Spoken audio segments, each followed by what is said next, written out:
Salve, salve, família. É muito rápido. E hoje a gente vai conversar com o Pondé. E aí, cara? Tudo bom? Tudo bom? Prazer estar aqui. Pô, o prazer é nosso. Obrigado por ter aceito vir aí conversar com a gente, trocar umas ideias. Quando tem corintiano, eu gosto de zoar corintiano. Você assiste filme ruim? O que você chama de filme? Nossa, esse filme é Aquele ruim? Espírita, ruim pra eu não caralho. assisti, eu não assisti. É o pior filme que eu vi na minha vida. É difícil dizer o melhor filme que eu vi na minha vida. Isso é porque tu nunca viu as grandes aventuras de Branca Leone. Não, é pior. O que eu tô falando é pior. Por que tão Vocês ruim viram o assim? nosso Eu lar? não vi, eu não vi. Não. Ah, então. Mas eu sei do que se trata, é o lance lá dos espírita, não é? O papo do... É, de que você morre, você vai pro mundo. Então o filme, assim, um cara de bata branca. Sabe aquela construção besta, tipo, o lugar, o cara é bom, ele tá de bata branca. Sim. Coisa hippie Clichêzão. velho. Hippie velho, assim. Aham. Andando num lugar que é um tipo praia, sabe? E aí tem um hospital que recebem você. Veja bem, eu acho que a questão da vida após a morte é uma preocupação séria para muita gente. Não estou dizendo que não seja uma preocupação séria, provavelmente é pré-histórica, a gente sonhava com mortos e achava que eram pessoas que estavam nos visitando. Ainda hoje, um monte de gente sonha com morto e acha que são essas pessoas nos visitando. Então, eu não quero dizer, eu não sou religioso, mas eu dei aula há muitos anos de filosofia da religião, entendo um pouco de religião. Religião não é cagada a priori. Né? Apesar de eu não acreditar e tal, não é cagada a priori. É uma produção humana tentando dar conta do fato que a gente é uma espécie fodida. Que morre, que sofre, que perde.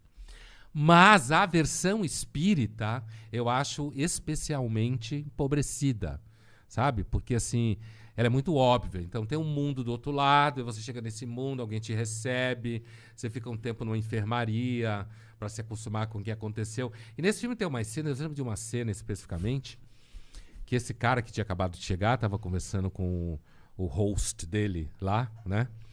E aí passam uns caras vestidos de preto, chapéu, malinha, que quem reconhece sabe que eram judeus, né? Com essa roupa, sabe que se vê aqui em São Paulo, né? Nos Jardins, Higienópolis e tal. E aí o cara fala, o que são eles? Aí o sujeito fala, não, eles estão acabando de chegar de Auschwitz.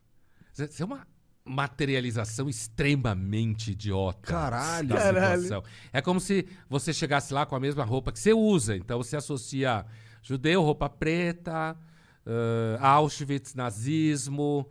Você entendeu o que eu quero dizer? Que é pobre de espírito. E é meio de mau gosto também, né? Essa cena é uma cena um pouco empobrecida, assim, mas... Então eu acho que esse foi o pior filme que eu já vi na vida. Eu sempre cito quando alguém fala de filme assim. Mas então tu não acredita nesse papo que a gente vai morrer e vai ter alguma coisa depois? Eu tendo a achar que não. É?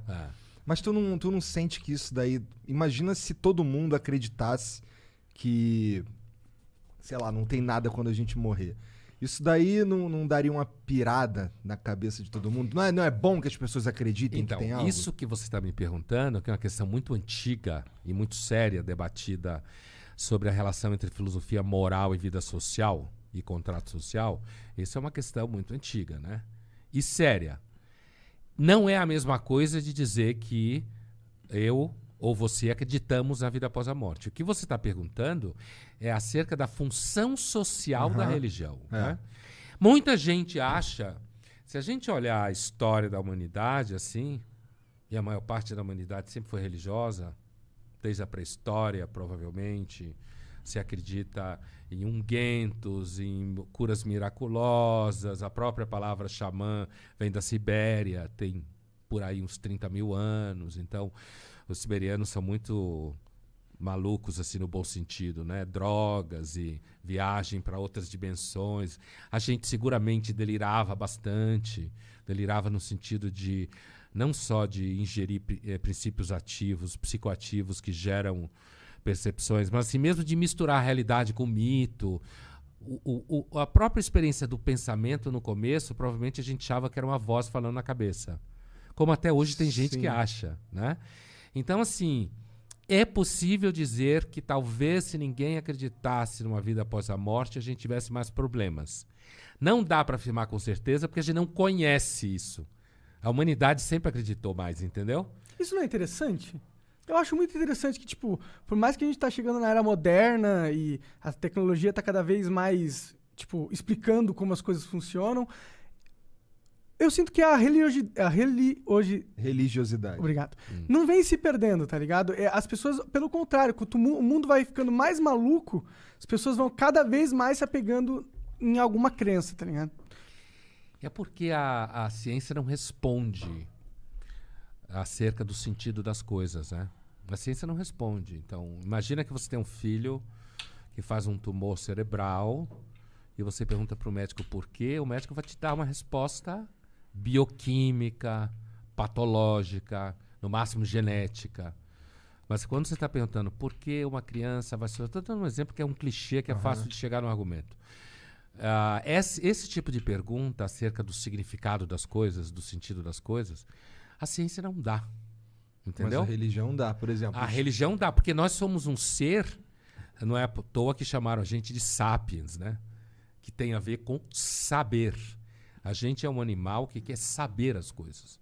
E a gente quer saber o sentido das coisas. Talvez não tenha nenhum, mas a gente busca. Sim, sim, com certeza. E aí, eu acho que acaba surgindo a religião. Mas não é interessante que, tipo, se a gente pegar para pensar que cada ser humano é um computador, eu vou entrar na aspecto de gamer. É um processador e cada processador... Virada de gamer? De gamers, de jogos. E cada processador ele tem um problema para solucionar. Eu acho que quando a gente coloca a humanidade para pensar junto, ou através da cultura, da sociologia, dos ensinamentos e tal, e de alguma forma a maioria da sociedade chega à conclusão que Deus existe, eu acho isso interessante, porque essa não é uma conclusão só da burrice humana que não quer lidar com o escopo de morrer e acabar. Mas também é um, tipo, toda essa produção humana que a gente passou, sei lá, 10 mil anos aqui fazendo, levou para que a humanidade chegasse ainda no consenso que eu acho que Deus existe. Eu acho interessante, isso me dá esperança, de certa forma. Pode ser eu querendo justificar o meu fim certo, mas, ao mesmo tempo, é interessante, porque não precisava ser assim. Como o Igor falou, poderia ter sido a conclusão de realmente, a gente entendeu, a gente tá aqui ao acaso, vai todo mundo morrer, e todo mundo poderia ter aceitado isso, mas não foi isso que aconteceu, sabe? Provavelmente isso não aconteceu porque grande parte da nossa atividade cerebral delira.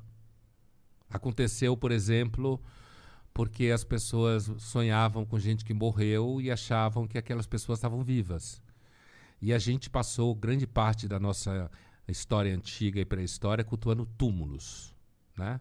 Cultuando mortos, dando comida para mortos, que nem se faz um candomblé hoje. Uhum. Então, a nossa capacidade racional ela é muito recente. No Ocidente, 2.500 anos a filosofia tem.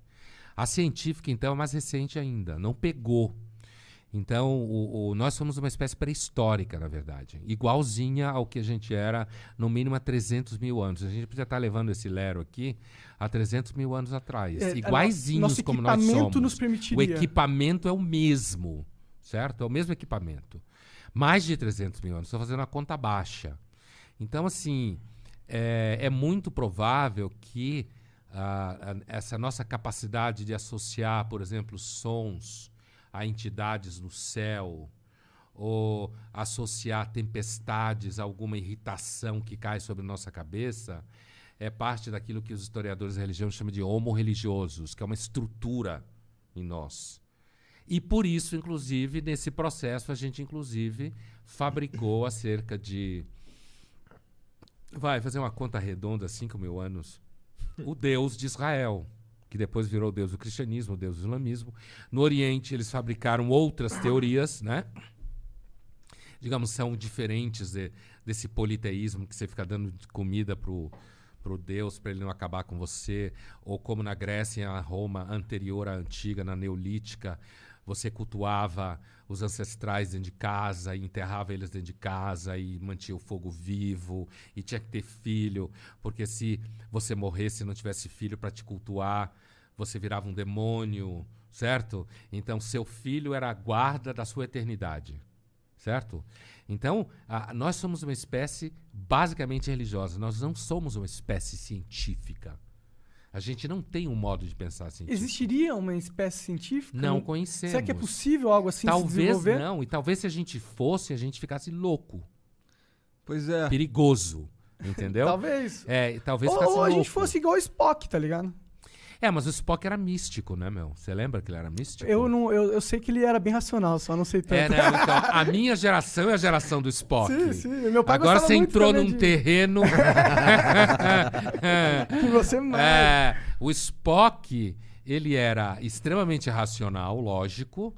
Primeiro, o Spock era um personagem híbrido, né? O pai dele era vulcano e a mãe era terráquea, como se falava. E assim... mas os vulcanos, enquanto tal, eles eram extremamente lógicos, mas eles acreditavam em vida após a morte. Tem episódios que mostram isso. Entendeu? Na separação de espírito e matéria. Spock era místico. Uma religião.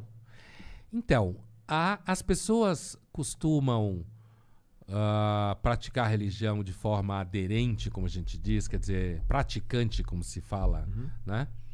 Quando elas são sobre perdas, né? A sociologia da religião mostra que quando as pessoas sofrem perdas, elas procuram religião. Seja a religião que elas tinham, mas não praticavam, seja a religião que elas nunca tiveram e elas se convertem.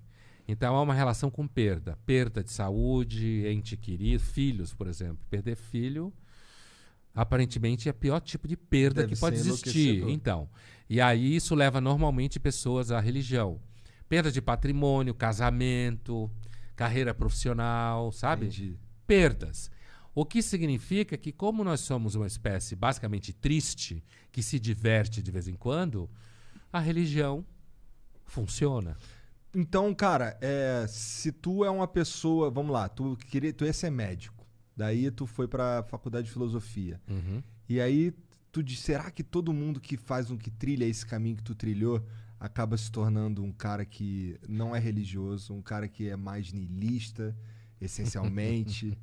Será? Sim. Não necessariamente. Não? Não, acho que você pode... Dá pra você entender das coisas que você estudou, dá pra você entender, olhar o mundo de uma forma diferente dessa tua que tu olha? Por exemplo, dá pra acreditar no... É possível. É claro que eu não consigo extrair de mim mesmo aquilo que eu sou, né? Se eu conseguir, eu sou psicótico, né? Mas assim, eu consigo entender, inclusive porque, por exemplo, eu consigo perceber que existe muita sabedoria em livros religiosos. Eu percebo isso. Eu não sou aquilo que alguns chamam de ateu todinho, né?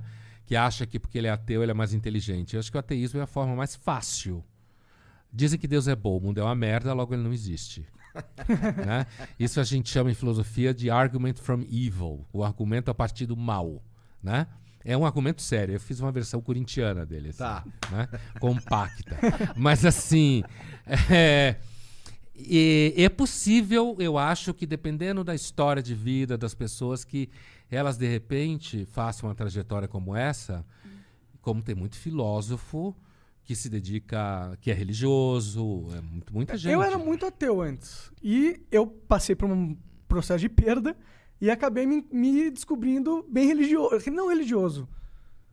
Crente. Crente em Deus. Porque o estalo pra me tirar da merda que eu tive foi começar a viver a vida como se Deus existisse e a minha vida importasse. A partir do momento que eu incorporei essas duas coisas na minha mentalidade, as coisas começaram a mudar. Pra melhor. E isso aí meio que solidifica, meio que dentro da minha cabeça, racionalmente, que a percepção que Deus existe é positiva pra mim. E que mesmo... E aí eu fui olhar os dados, os empíricos e tal, e no máximo que a gente pode chegar é 50% se Deus existe ou não.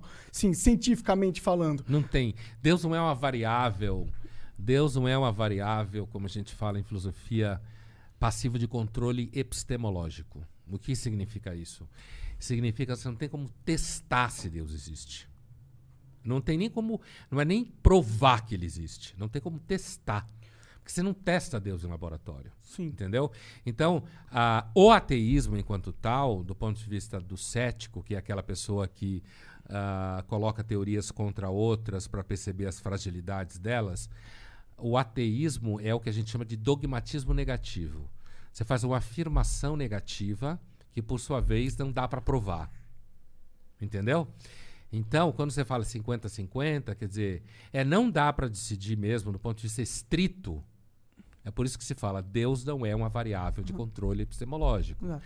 É muito mais uma questão que você chega por história de vida, por coisas que você sofreu, por um certo temperamento, uma certa sensibilidade. Então, Agora eu queria te perguntar uma coisa. Você disse que você estava numa bad, numa bosta, começou a pensar que a vida importa, Deus existe, e você veio parar aqui. a gente também tem a nossa plataforma, cara. Vira membro da nossa plataforma para conseguir ícones exclusivos em eventos especiais que a gente vai fazer e também para receber presentes que a gente recebe aqui no Flow e a gente vai redirecionar para vocês. A gente tem mais de, sei lá, 50 presentes já para ir dando através do nosso concurso de quem tem a melhor sorte. É isso. Salve, salve família, já deixa aquele like, se inscreve no canal, no final vou deixar o card ali para você assistir o Flow completo. Falou, abraços.